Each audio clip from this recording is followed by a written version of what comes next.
Pemirsa, lantunan doa suci menggema di berbagai penjuru negeri seiring dengan tibanya Hari Raya Tri Suci Waisak 2570 Tahun Buddhis. Perayaan tahun ini kembali membawa pesan universal tentang cinta kasih dan kerukunan, mengajak seluruh elemen masyarakat untuk merefleksikan nilai-nilai kedamaian di tengah keberagaman bangsa. Seperti inilah suasana perayaan Hari Waisak di Vihara Asoka, Arama Jalan Bulu Indah, Denpasar Barat. Ratusan umat Buddha tampak sudah berdatangan vihara sejak pukul 8 pagi.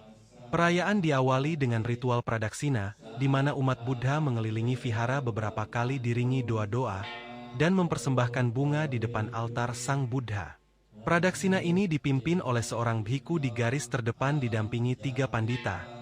Kemudian dilanjutkan dengan puja bakti dan pemaparan dhamma oleh Bhikkhu Kusala Sarano.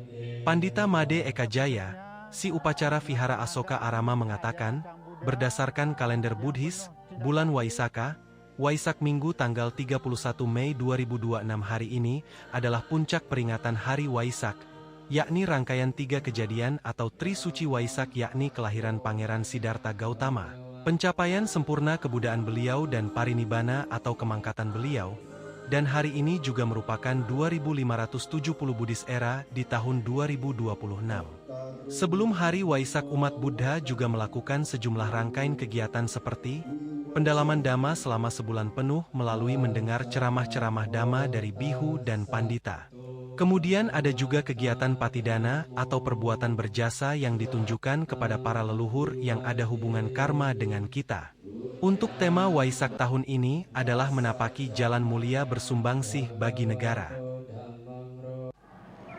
Dan juga terkait sebelum acara puncak ini kita juga melaksanakan patidana, yaitu perbuatan berjasa yang diperuntukkan untuk leluhur kita. Kepada semua leluhur yang ada hubungan karma dengan kita berikan persembahan merupakan jasa yang mungkin bisa diterima untuk meningkatkan kehidupan dimanapun mereka berada terlahir sekarang, dengan harapan semoga mereka mengetahui dan bisa berbahagia sehingga mengkondisikan bisa terlahir di alam-alam yang berbahagia dan tercapainya tujuan utama yaitu nibbana. Perayaan Waisak ditutup dengan ceramah dhamma dan ramah tamah. Perayaan Waisak di Vihara Asoka Arama berlangsung lancar. Sejumlah aparat kepolisian dan TNI tampak ikut mengamankan jalannya kegiatan. Riasa, Bali TV.